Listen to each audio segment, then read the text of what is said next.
The highway looked like a vein of polished black stretching toward a horizon that refused to promise anything but distance. Under the moon's thin, indifferent smile, a silver coupe cut through the cool air. Inside it, Lena Hart sat with both hands pressed against the sides of the leather seat, feeling the small and constant flutter beneath her ribs where the life she carried moved like a secret drum. She was 8 months along, her body heavy with expectation and fear. Her hair clung to the back of her neck from the rain earlier that evening, and her eyes, those hazel, wary eyes that once sparkled with dares, now scanned the passing trees as if searching for a place that could still contain her. Across from her, Nolan Gray drove with an economy of gestures that suited a man who traded indecisions. Nolan had the kind of confidence that made people assume he would always be there. Broad-shouldered, impeccably dressed, voice smooth and practiced. Tonight, however, his jaw was set as if tightened against something he did not want to say. When Lena asked, gently at first, "Can we stop? I need—" He cut her off with the short, impatient breath of a man who had rehearsed excuses and found them too cumbersome. "Can't it wait? We'll be home in 40 minutes, he said. The words were flat, practiced. Lena had learned to read the pauses in Nolan's sentences. A hesitation meant there was more he was not saying. She tried again, a small laugh to melt his reserve. "It's the baby, love. I need a minute." He didn't answer. He only flicked the indicator and took the next exit, his knuckles going white against the steering wheel. The car drifted into the soft glow of a lonely service station, a pocket of light in the vast, indifferent dark. Lena felt a little less like a passenger and more like someone who had been let out of a play before her final bow. The gravel crunched under her boots as she stepped toward the grimy, fluorescent doorway, the night pressing an anxious hush around her. The bathroom was small, and the mirror cut her into fragments she did not recognize. She steadied herself against the sink, breath shallow, palms cold. When she emerged, blinking into the rain-washed air, the coupé was gone. For a beat, the world held its breath with her. The space where the car had been was a rectangle of empty asphalt and reflected neon. Her phone, still clutched in her hand, illuminated with one single text from a number she had trusted like a pulse. "We're done. Take care of yourself." The word collapsed the world into a sudden, dizzying stillness. Lena's mouth formed a sound that was neither laugh nor cry. She dialed. The call clicked and went to voicemail. Then another message arrived from someone she didn't know. A snapshot of Nolan at a seaside resort, sunlit and laughing with a woman whose polished lips curled in the kind of indulgent joy that made Lena's skin crawl. For a moment, she stood in the neon hum of the station like a portrait of abandonment, every sensation sharpening into pain. The rain that had been a steady curtain earlier came down harder, as if the heavens were pressing the scene into her like a bruise. She had no money, no ID, no coat that kept out more than a memory. Nolan had taken her wallet. He had taken her name in the curtness of a text and left her with the slow, clinical unspooling of a life that had been written for her by someone else. Alone and exhausted, Lena's breath hitched as another contraction sliced through the damp air. It was smaller than the one she had read about, but the world contracted along with it, she thought, with a raw, animal clarity of the child inside her. The small, insistent heartbeat that had nothing to do with romance or small cruelties and everything to do with survival. The rain blurred the lights of the highway into long, wet strokes. Around her, the world seemed to extend without mercy.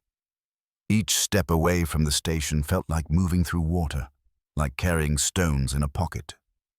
Panic began to lace her thoughts with ice. Where was she to go? Which road would take her to someone who could care? She tried to flag down a car, lifting her open hand like a plea, but drivers were shadows on the wet road, heads bent, unwilling to stop in nights like this. Then, like the sudden cut of a lamp in a theater, headlights swept across the asphalt and a car slowed. A man stepped out without hesitation, umbrella in hand, and moved through the rain with the certain stride of someone who did not think the world owed him anything and had decided to give this moment what it needed. He was not the sort of man Lena expected to find. His coat was practical rather than expensive, and his eyes, when he looked at her, showed something steady and startling. Attention. "Are you all right?" he asked, his voice a low, even thing meant to anchor rather than to intrude. She tried to answer, but words spilled like beads. A contraction stopped her breath and took her knees. She heard the man's voice again, close, practical.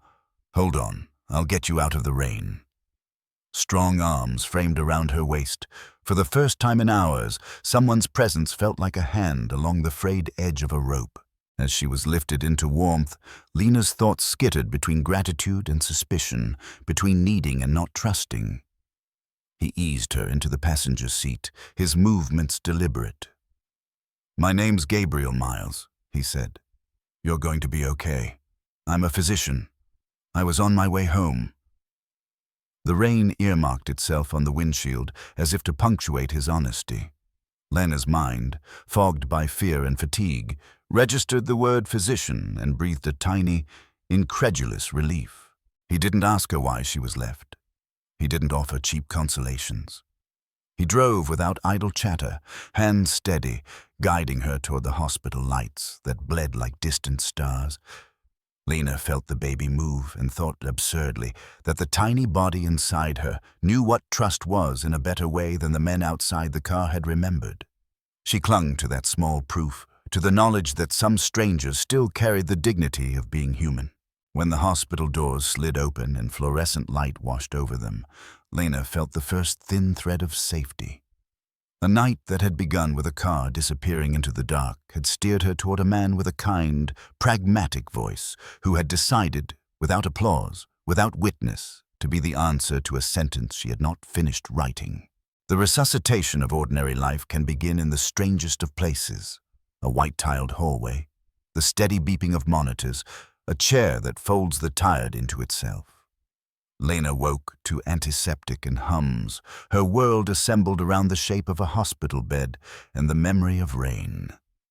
The baby's pulse, steady and insistent, spoke to her in a language that refused to be extinguished by betrayal. Somewhere in the maze of sleep, a man's shadow loomed like a lighthouse's beam. Gabriel did not leave. He sat in a chair as if it had become a sentinel, shoulders squared with the sort of patience that feels both practiced and genuine. When he spoke, it was in the small, careful sentences of someone trained to measure fear and compress it into something manageable. "You passed out near the station," he told her, voice lowering in the way that made his words feel private, valuable. "We had to stabilize you. The baby is fine. You have a support team ready." She wanted to catalogue everything he said, for proof, for the sake of bearing witness to kindness. The hospital staff asked the usual forms of surveillance: name, date of birth, emergency contact. The phone in her coat pocket chimed again with the echo of an absence. Nolan's message framed as like an accusation.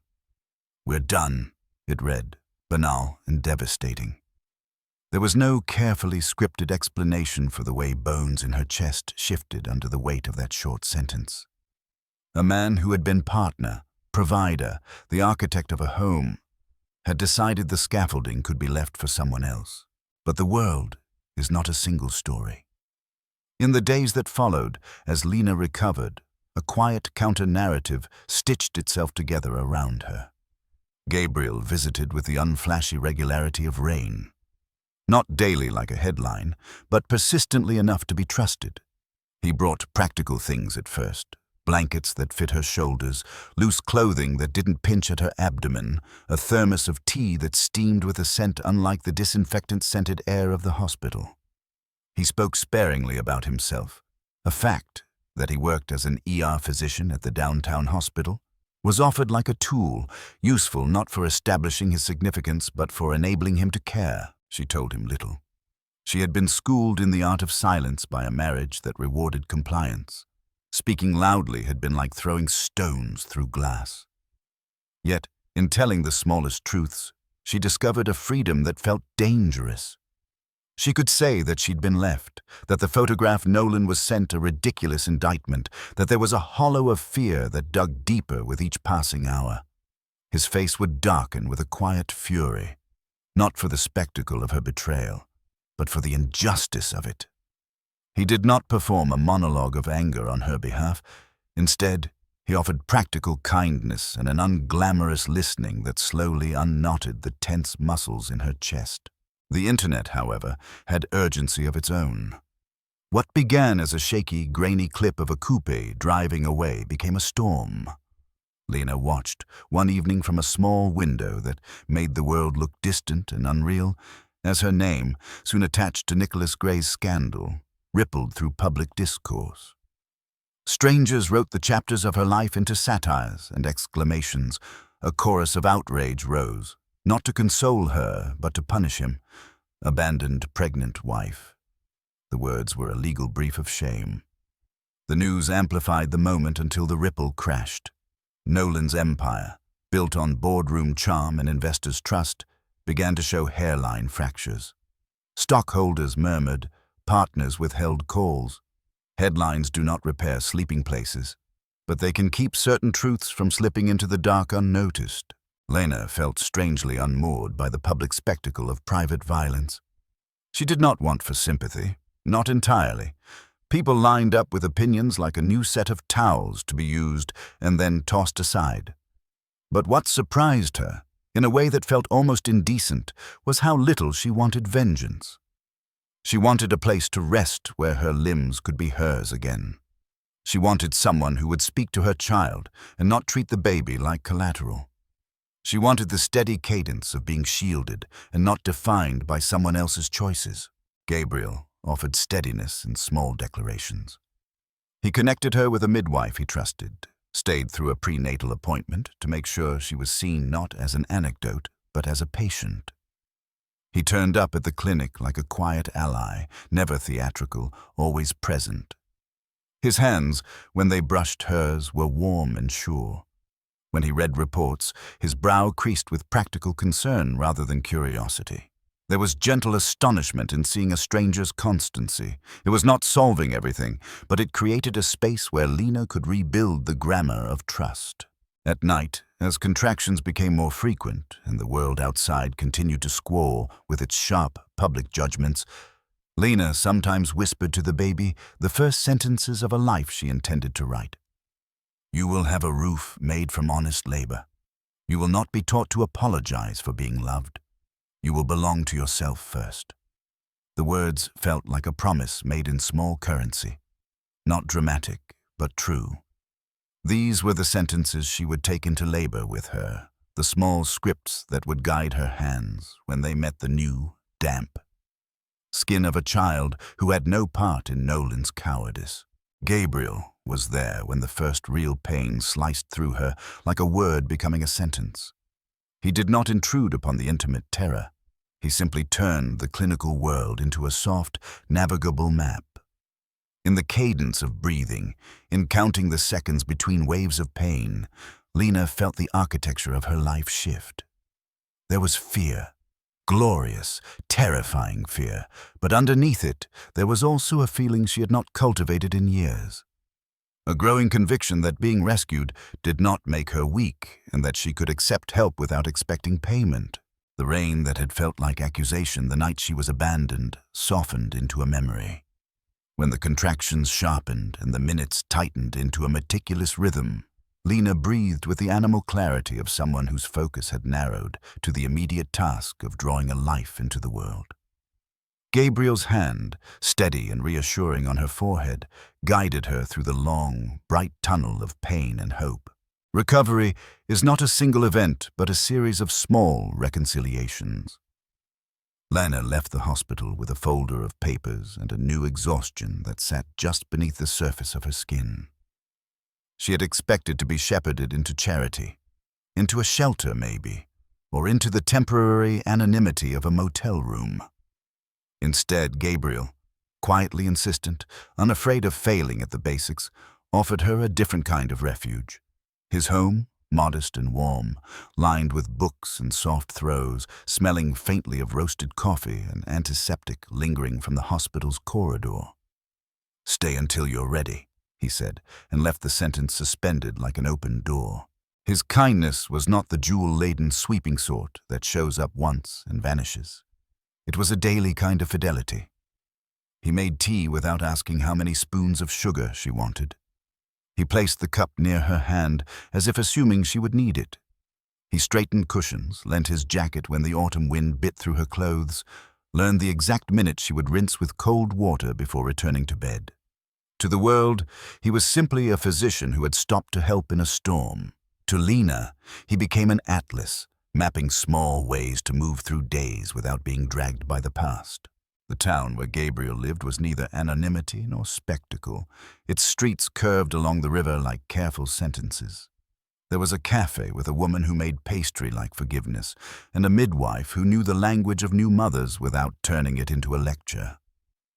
Lena took small walks at first, each step an act of permission to be visible. She learned the names of birds that visited Gabriel's garden and, embarrassingly, developed an affection for a particular brand of oat milk which she had never cared about until it steamed in Gabriel's mug and warmed her hands. She also discovered that starting over is not always heroic. It sometimes looks like a business license and a ledger, a line item for fabric and thread. Lena had always loved designing, a hobby turned necessity. With a battered sewing machine that Gabriel insisted on finding, she began to sketch baby garments that could be both playful and fierce. Onesies with little lions embroidered along the seam, soft hats with tiny storms of color to chase away the memory of rain. She sold her first small batch at the weekend market. The stall smelled of yarn and sun. People complimented her craftsmanship, and when a mother squeezed her hand and said, "You made this," it felt like a stitch in the fabric of her life being mended. Nolan, on the other hand, became a cautionary tale. The fallout from the viral video was relentless but weirdly clinical in its consequences. PR firms calculated damage. Investors called emergency meetings. He moved through apologies that had the cadence of scripts, but apologies are commodities in certain circles.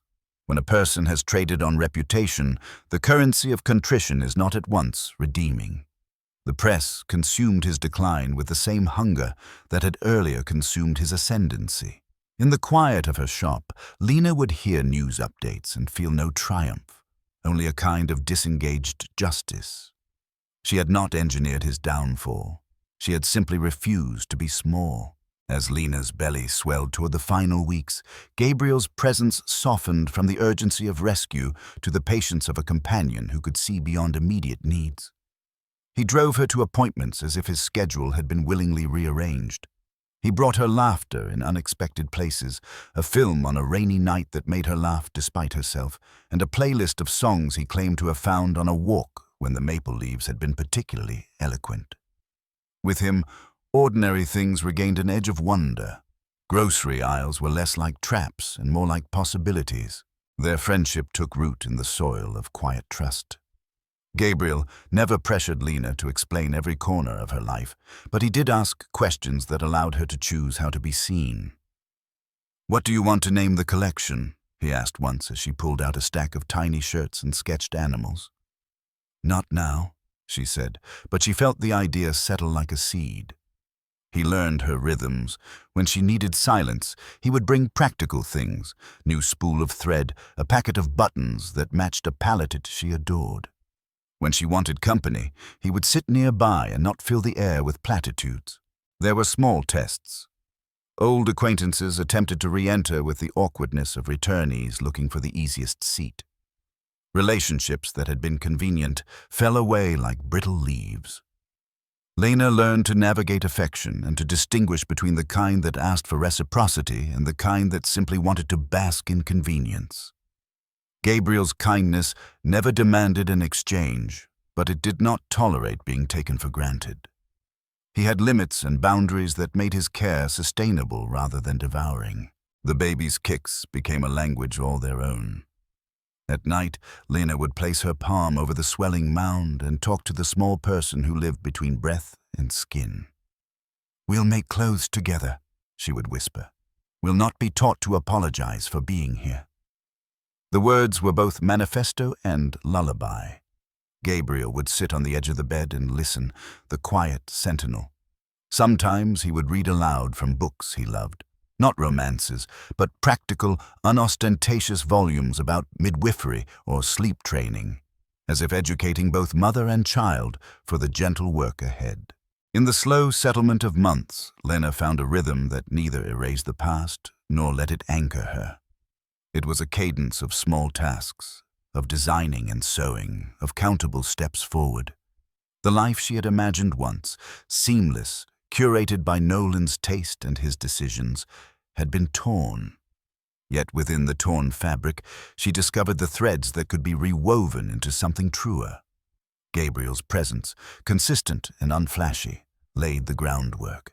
He was not a miracle, but a set of reliable gestures that, when repeated, became a scaffold. When the last weeks approached like an incoming tide, Lena felt a strange mixture of dread and fierce clarity.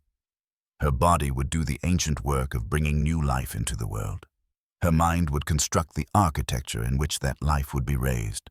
She had Gabriel's steady hand and a handful of designs for tiny garments that promised warmth and defiance. More than anything, she had begun to understand that being rescued and being independent were not mutually exclusive, that accepting care could be part of becoming strong. In the hush before labor, she threaded a needle and sewed a small lion into the hem of a onesie, a silent talisman for the child who would soon teach her the meaning of courage.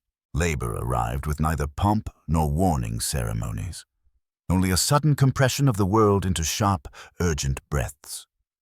Lena felt it like an ancient bell, the body remembering a language older than speeches or denials. Gabriel was herself in an anchor. He steered her through centimeters and contractions, each one a tall, bright wave that demanded the full measure of her attention. The hospital room filled with a rhythm. Her breaths, the midwife's murmured instructions, the steady beep of monitors. Outside, the city exhaled rain. Inside, Lena exhaled courage. The delivery was long and unglamorous in the way that real feats are. Bodies that do not fit the tidy arcs of stories but still bring forth profound creation. When the child arrived, the room was suddenly absolutely quiet in every manner that mattered. They propped the newborn to Lena's chest, sticky and fierce and terrible and holy. The baby's cry was a small gladiator's shout against a world that could be cruel. Lena put her hand to the tiny body and laughed, a sound that was equal parts relieved and astonished. "You did it," Gabriel said, his voice catching on the thresholds of something like wonder. He had been present in the ways he knew how. Steady attention, clinical competence, and an unexpected tenderness that was neither theatrical nor performative. Lena looked down at the child. Dark hair, a small indignant nose, tiny fingers that clutched like the promise of ports yet to be named, and felt, with a clarity that made her chest tighten, that the world had indeed shifted. Names are the first gifts we give to those just arriving. Lena had planned nothing for the act of naming, afraid that the decision would belong to a person who had not earned it. But as she stared at the newborn, one name rose out of the quiet. Rowan. It was neither grand nor flippant. It was a name like a small tree that could weather seasons. Gabriel smiled, and there was something like relief and approval in his expression. "Rowan Hart," he murmured. It sat against the baby's new skin like a small coat. The first days of parenthood were a series of small reckonings. Diapers, feeds, the weary, inexplicable joy of watching a tiny mouth find its rhythm. Gabriel sat with elongated patience, learning the precise way Lena liked to swaddle, making sure the thermometers read steady numbers. He changed diapers when Lena's hands trembled, coaxed sleep when exhaustion carved hollows beneath her eyes. He never turned the role of helper into a spectacle. His assistance was practical and ceaseless, the sort of devotion that is not flashy but becomes monumental by accumulation.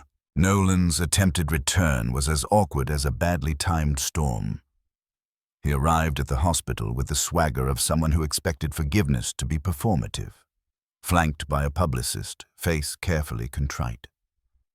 "I made a terrible mistake," he said into a microphone, assuming the room was an audience. Lena met him behind a curtain of exhaustion and resolve. She listened while he ran through the laundry list of regret. She considered each sentence with the kind of appraisal that comes from someone who has rebuilt the blueprint of their life by doing the work herself. When he stepped closer, she pulled the curtain back far enough to look him in the eye. "You left," she said simply. "You let me stand in the rain. You took my money and my documents." She did not shout. There is a kind of dignity that is quiet and final, a closing of doors that would not be reopened for the sake of convenience. Nolan's apology splintered under the weight of identity. Lena was no longer the woman who absorbed offenses. She turned away from him, toward her son, toward the small, stubborn life on her chest.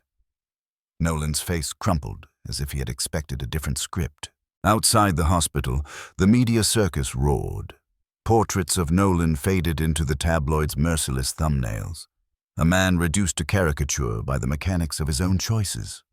Meanwhile, Lena and Rowan folded into a domestic choreography that had more sincerity than announcements ever could.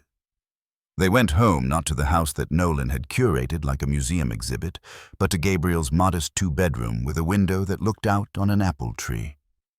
It was not perfect. It was warm.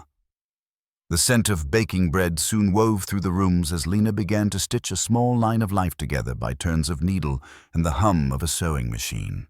At nights, when the baby slept in a basket at the foot of their bed, Lena and Gabriel would sit at the kitchen table and speak of small futures. He was careful not to speak for Rowan. He wanted to be present, but not pushy. "When you're ready," he would say softly, "I can help you register the business, set up a site. People will want handmade things. They always do." His words were practical and not sentimental, like blueprints sketched for hope. Lena liked that. It fit the person she wanted to be, an architect of a life made from small, honest labor. Love, in their case, did not rush to grand gestures. Instead, it entered through a string of small, relentless choices. Showing up for late-night feeds, learning how Rowan liked to be carried, listening when Lena needed to speak about taxes or suppliers or the way a thread caught in a needle. When the world tried to make their story a tragedy or a morality play, they kept the narrative private and domestic and real. Lena watched Nolan's fortunes dissolve into a different kind of poverty. Not lack of money, though that happened, so much as the lack of moral claim to the life he had once curated. Rowan grew inch by inch, teeth and hair, and an appetite that announced itself like revolution. Lena taught him early that bodies are not shameful, that honesty is harder and purer than spectacle. Gabriel, for his part, continued to be steady. He did not demand proclamations or ceremonies. He simply baked bread, fixed a leaking sink, read aloud to a child who loved stories about brave farm animals. Their family was small and not easy, cobbled together out of kindness and persistence. One autumn afternoon, Lena stood at the shop stall at the market beneath a sky the color of old coins, watching Rowan crawl between crates of apples. A woman approached and picked up a tiny jumper with a rowan leaf stitched on the chest. "Is this yours?" she asked, and Lena nodded. The woman's face crumpled with admiration. It was the first time Lena felt publicly acknowledged for something she had made without apology or explanation. She looked at Gabriel across the market. His figure leaned near a basket of oranges, hands in pockets, a small smile like a private lighthouse. Their eyes met, and for a heartbeat there was a recognition. They had weathered the storm and named themselves differently because of it. Nolan's fall was catalogued with the exacting patience of a public unmasking. Boardrooms convened, statements circulated, and the company that had once hummed with his decisions began to twitch and fray under scrutiny. Investors who had once toasted his charm now counted losses and sent polite letters that read like severances. Nolan, who had built his life on the currency of confidence, found himself negotiating currency that no amount of spin could purchase. trust. On social platforms, his image had become a shorthand for a certain brand of selfishness. Yet Lena watched these public spectacles with a strange reserve. She did not bask in retribution. She felt little taste for schadenfreude. Destruction is often also a kind of sorrow, even when deserved. She had moved past wanting him to be broken because she wanted her own life to be whole. What interested her more was the slow and intimate task of building. Reputation is a fragile thing, but she had other structures to fortify now, orders to fill, a baby to raise, days to stitch into a living. She kept her focus on those things, and for the most part, that focus paid dividends.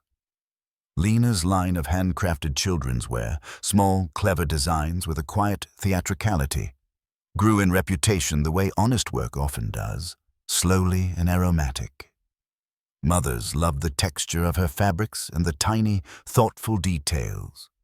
Fathers who bought the garments wrote emails that praised the workmanship and the story behind it. Orders multiplied, and soon Lena had a modest team of 3, herself, a friend who helped with pattern cutting, and a seamstress who taught the quiet art of finishing. Nolan's attempts to be publicly contrite read as rehearsed when compared to Lena's unannounced perseverance in her neighborhood. He made interviews, but viewers detected something that could not be edited away. A man trying to perform humility while still assessing the room for rescue. The public's appetite for redemption stories is insatiable, but redemption is the work of the redeemed, not the audience. One can apologize repeatedly, but unless there is a demonstrable reorientation of behavior, words ring hollow. Meanwhile, Gabriel's steadiness became plain in the ways he did ordinary things. He taught Lena how to read a balance sheet, sat with her through late-night shipping labels, and answered emails about material suppliers. There were evenings when they would sit on the back stoop, Rowan asleep in a sling across Lena's chest, and talk about the next collection's palette. Gabriel had the kind of quiet pride that doesn't require notice. He was not the sort to trumpet his acts. He simply held space. The community's response to Lena's work was surprisingly tender. When the local paper ran a modest feature about her brand, "Stitched with Courage," the editor named the piece, an uptick in orders followed. People loved the authenticity of her garments and the story stitched into each seam. Lena did not like to talk about the viral video or Nolan's humiliation. She preferred to let the clothes speak. Each piece she made had a small secret detail. A rowan leaf hidden in a seam, a tiny stitched lion tucked under a collar. Tokens of the life she intended for Rowan.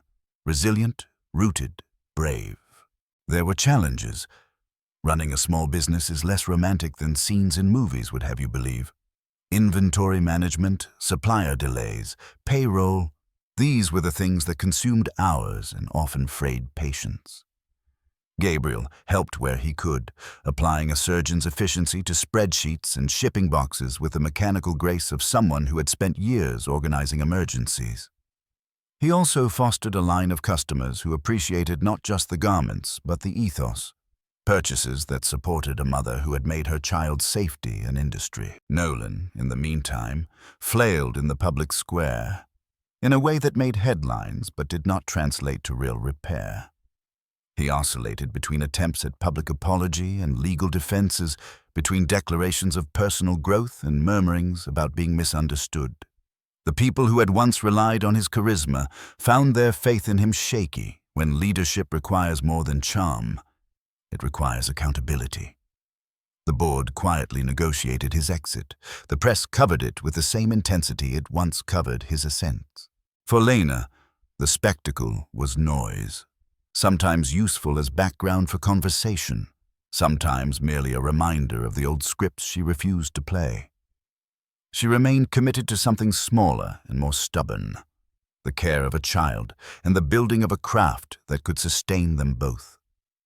Her reputation, she realized, was built by repetition rather than by headlines. People who bought her garments came back not because of the story, but because the garments lasted through washes and became heirlooms, because they carried a stitch of dignity. At home, the small family developed rituals. Saturday morning baking, Rowan's bath time, where he shrieked in delight at the foam, and Gabrielle invented lullabies that were half made up and fully earnest. The mundane became sacred by repetition. When Lena felt doubt about her future, Gabrielle would remind her of the practical steps they had already taken: a contract with a boutique, a lead on a wholesale buyer, an accountant willing to review her books for a friend's price. These were not dramatic interventions. They were steady, cumulative acts of construction. One evening, after a long day of packing orders and taking calls, Lena sat on the stoop with a cup of tea cooling in her hands. Rowan wiggled inside a blanket at her feet, and Gabriel leaned back on the step, looking at the sky where the first stars were not yet brave. The conversation between them moved easily between business and small dreams. "I didn't plan for any of this," Lena said, half to the night, half to Gabriel. He smiled in a way that suggested planning was overvalued. What mattered was tending. "We planned nothing," he agreed, "but we're deliberate." There was a quiet satisfaction in that sentence. It echoed like a small bell.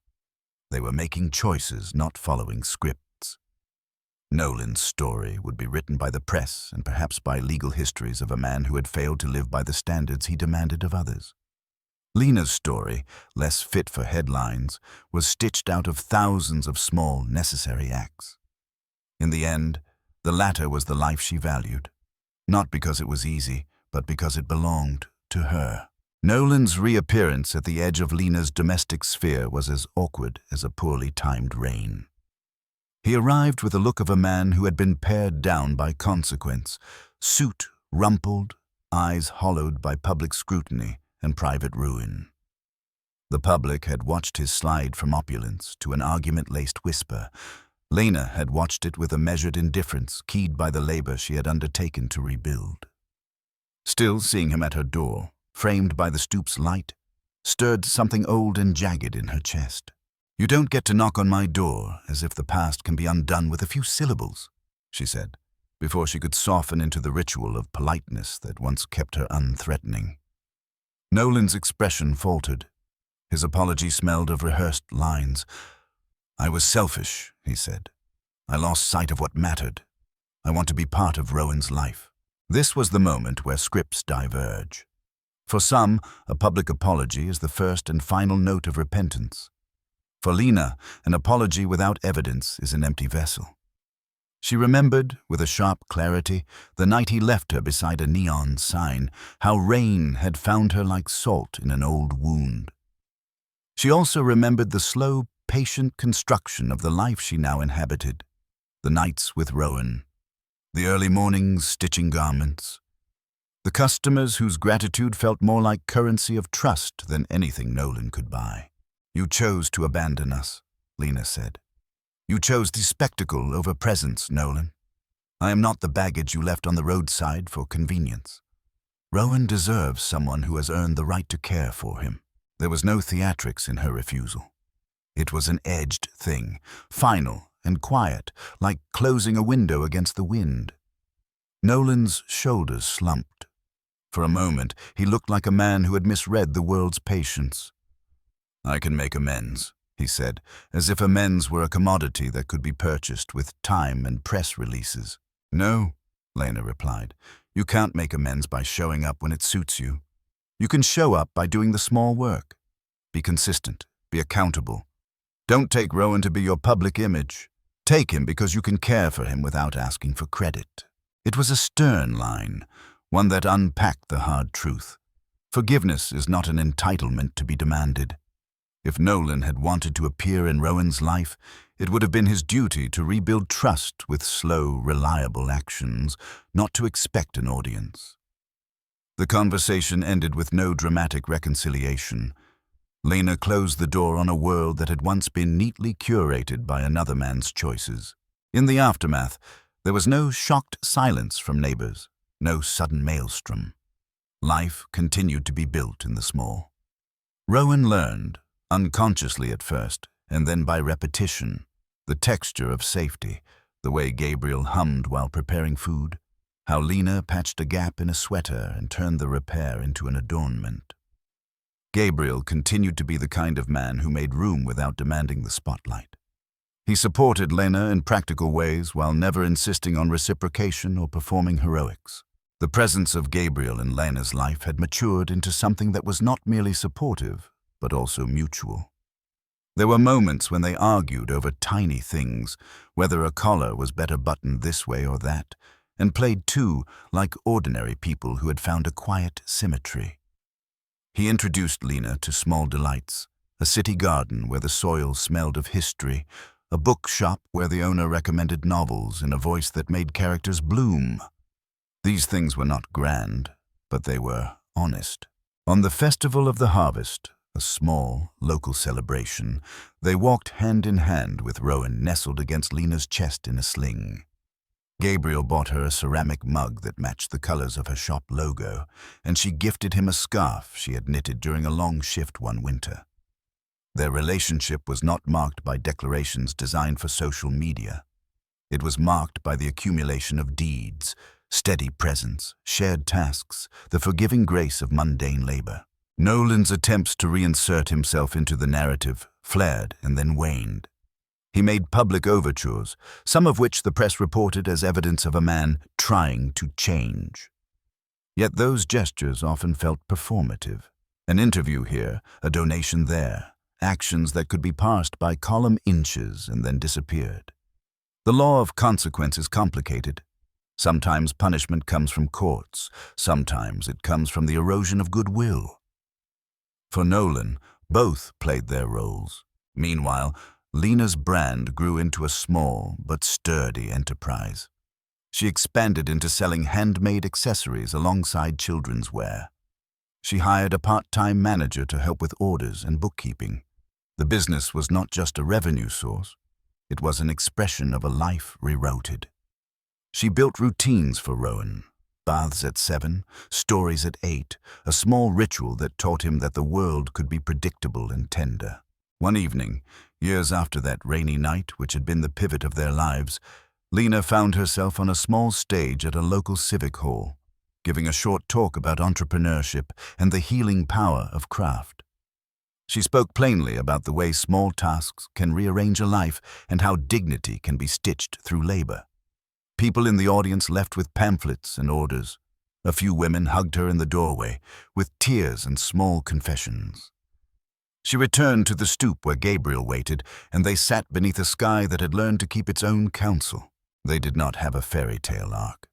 But what they had was steadiness, a daily tending of real things that yielded slow, sure results.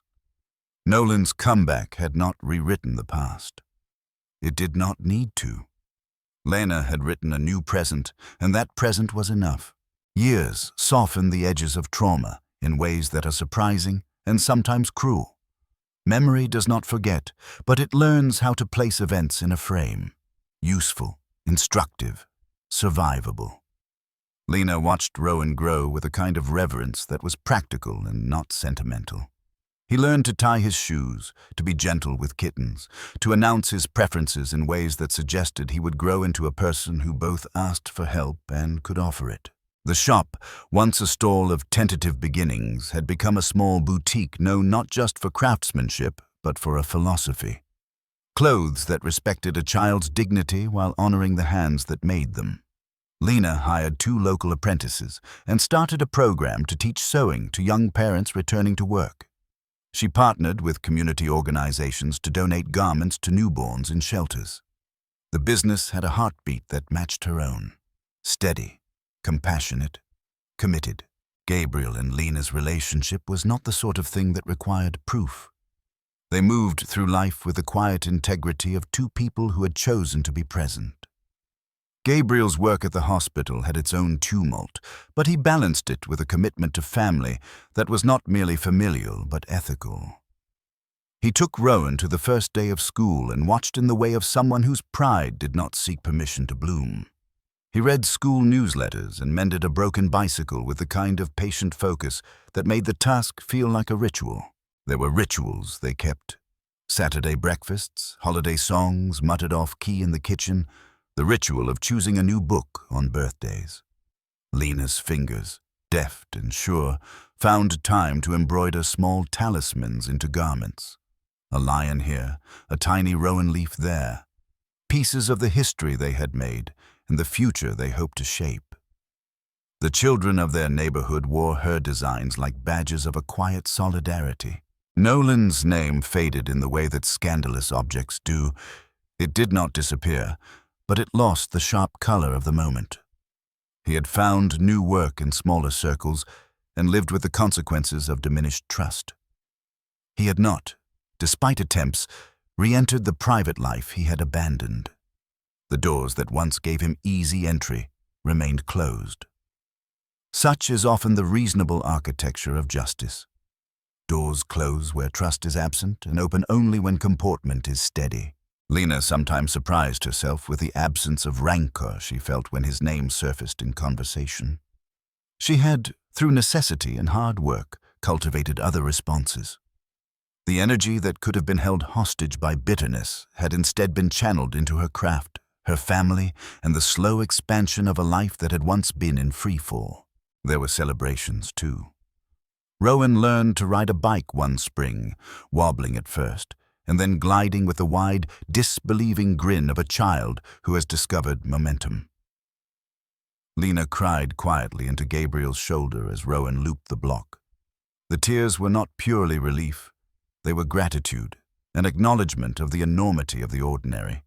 A child's grown competency, a shop that could feed a family, a home that was not measured by wealth but by presence. Community continued to be important. The boutique became a small hub for neighborhood gatherings, winter knitting circles, a small book club, a monthly swap of children's clothes that cultivated the low-key economy of care. Lena taught classes in basic sewing, and sometimes when she taught, she would tell the students only one thing about beginnings: make the small things beautiful. They accumulate into a life.